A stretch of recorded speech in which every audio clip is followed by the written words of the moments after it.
A common thing that happens when you try to teach children with autism more advanced language skills is that you lose the tacts. So today I'm going to cover what that means and how to avoid it.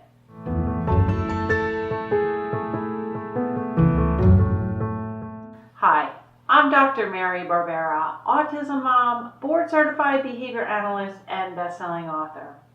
Just so we're on the same page here, a tact is a label of something you can see, hear, touch, feel, or taste. You can remember it by coming in contact with one of your senses. So when we talk about tacts, and today when we talk about tacts, we are going to be talking about tacts you can see. So labeling something you can see. And we'll call those visual tacts. But the ability to label objects such as a phone, a toothbrush, a chair, or a cow is important. And many professionals and parents, once they get those tacts, those single tacts, they really want to try to teach more advanced language. And a lot of times that backfires and children lose the tacts. So let me tell you about Alex.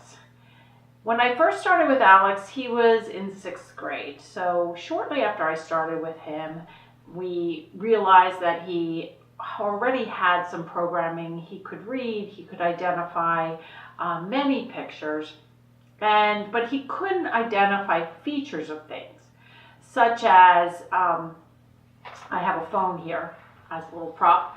So he could identify that this was a phone, but we wanted to teach him features. And this was a long time ago, more than 10 years ago when I was teaching him.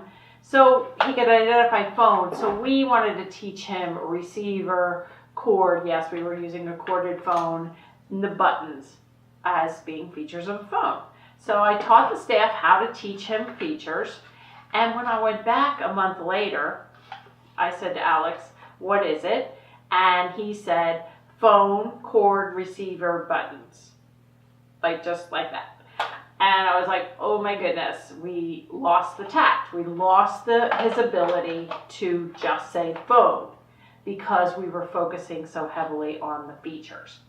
And this happens a lot with kids when you try to teach them features, the function of something, or the class of something. So another common example is young kids when you teach them a cow. Right away, you're going to be trying to teach them animal sounds. It's just the way we try to encourage language. So a child then, instead of labeling cow, might label moo moo, or moo moo says the cow, which parents and professionals are like, well, a cow does say moo moo, but I didn't ask what a cow said. I asked what it was, and the child saying moo moo says the cow is not functional. Another really common example is toothbrush. When I hold up a toothbrush, most intermediate learners will say brushing teeth instead of toothbrush. So that's what I mean by losing the tact, is focusing too early and too aggressively on features, functions, or class, and not keeping that tact, that label of the single objects strong.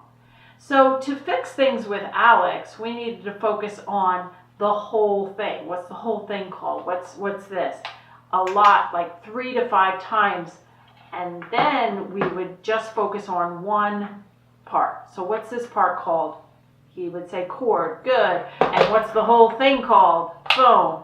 We might put the phone away then, focus on different things. Then we bring out the phone. Hey, what's this called? Phone. Okay, now what's this part called? Receiver.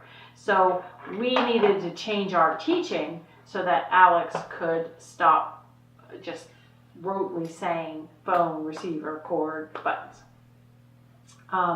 With animal sounds and animals, we want to make sure a child has cow, cat, pig, duck, horse before we go embedding animal sounds.